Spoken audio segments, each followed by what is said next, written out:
अस्सलाम वालेकुम नाजरीन, आज हम बात करेंगे झील सैफ अल मलूक के बारे में।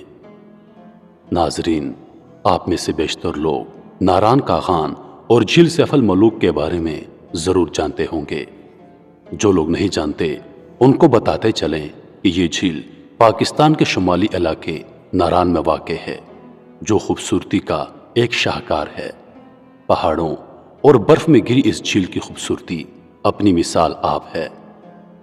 इस झील के साथ जिन्नात और परियों की कहानियां मुंसलिक हैं, जो यहाँ के मकामी लोग खुद बयान करते हैं।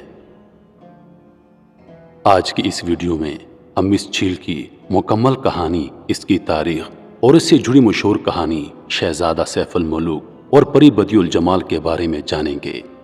आप सब नाजरीन को ये बात बताते चलें कि यह कहानी हकीकत पर मबनी है या फिर अफसानवी है, इसके बारे में कोई हतमी राय नहीं दी जा सकती, मगर यह कहानी यहाँ के मकामी लोगों में से हर एक फर्द को मालूम है, जिसका जिक्र वो अपनी किताबों में भी करते आ रहे हैं और नारान में भी इसका जिक्र अपनी जुबानी करते हैं।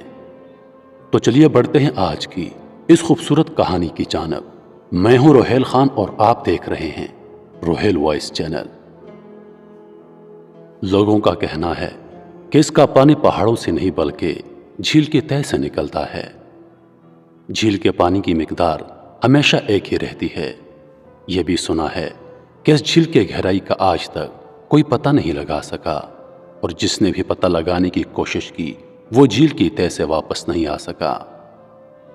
कहा जाता है कि ये झील 3 लाख साल पहले उस वक्त वजूद में आई जब वादी कागान का तमाम इलाका बर्फ से ढका हुआ था और एक बहुत बड़े बर्फानी तोदे ने टूटकर उस दरिया के पानी को रोक लिया जो झील के ऐन वस्त से गुजर रहा था।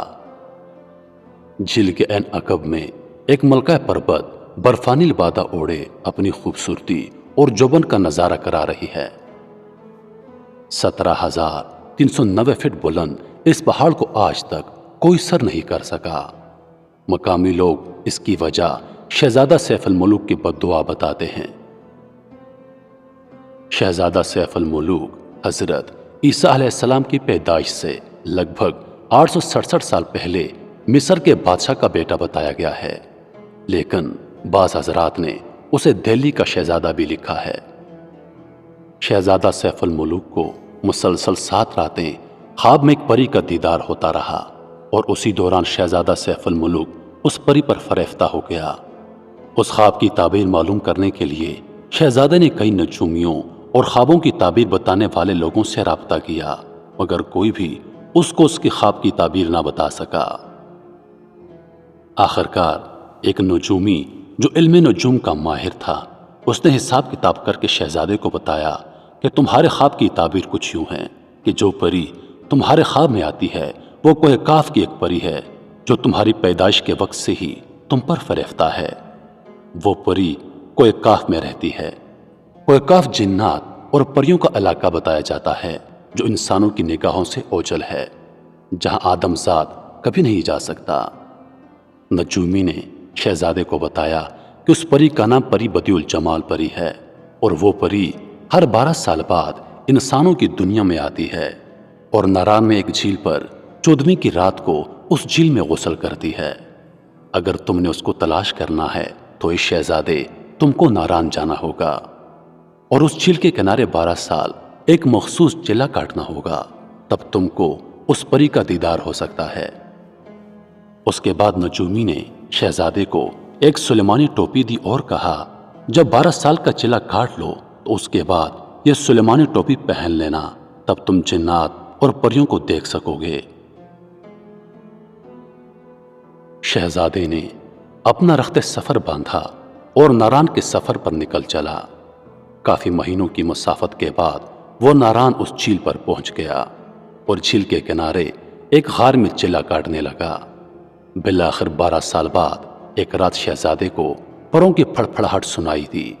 जब उसने देखा तो काफी तादाद में परियां झील पर उतर रही थी। सब परियों ने अपनी खिलतें उतारी और झील में गुस्ल करने लगी। शहजादे को मौका मिल गया और उसने परी बदियुल जमाल की खिलत उठाकर अपने पास रख ली।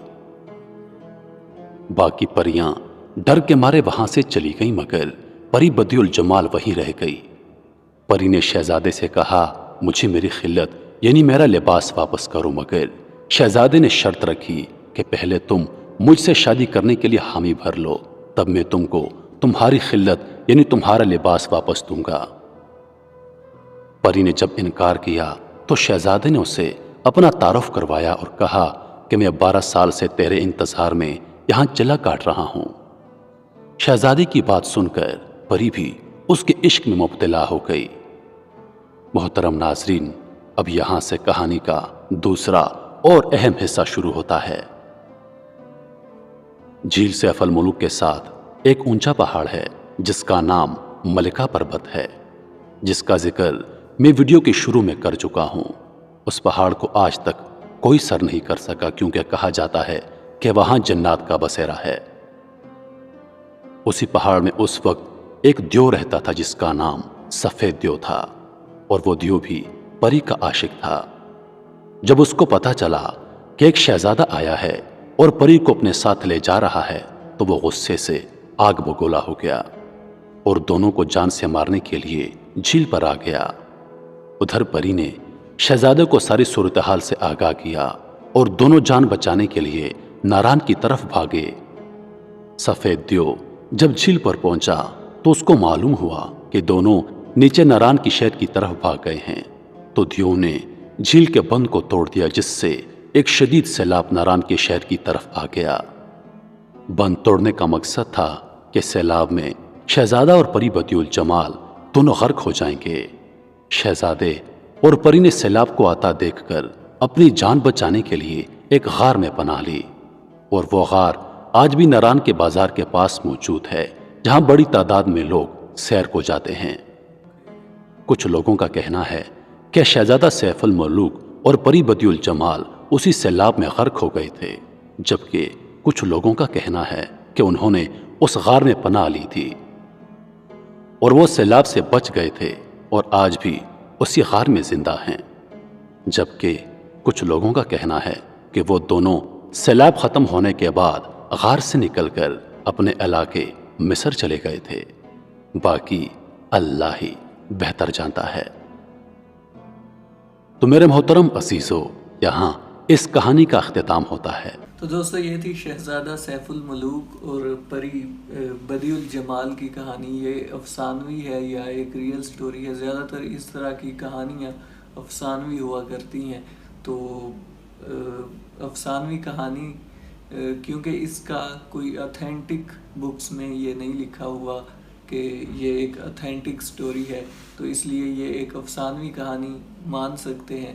تو لیکن جو بھی اس کے ساتھ اس جھیل سیف الملوک ناران کاغان میں جو موجود ہے پاکستان میں، تو اس کے حوالے سے جو سٹوری سنی تھی وہ آج ہم نے سنی۔ کافی انٹرسٹنگ اور مزیدار سٹوری تھی۔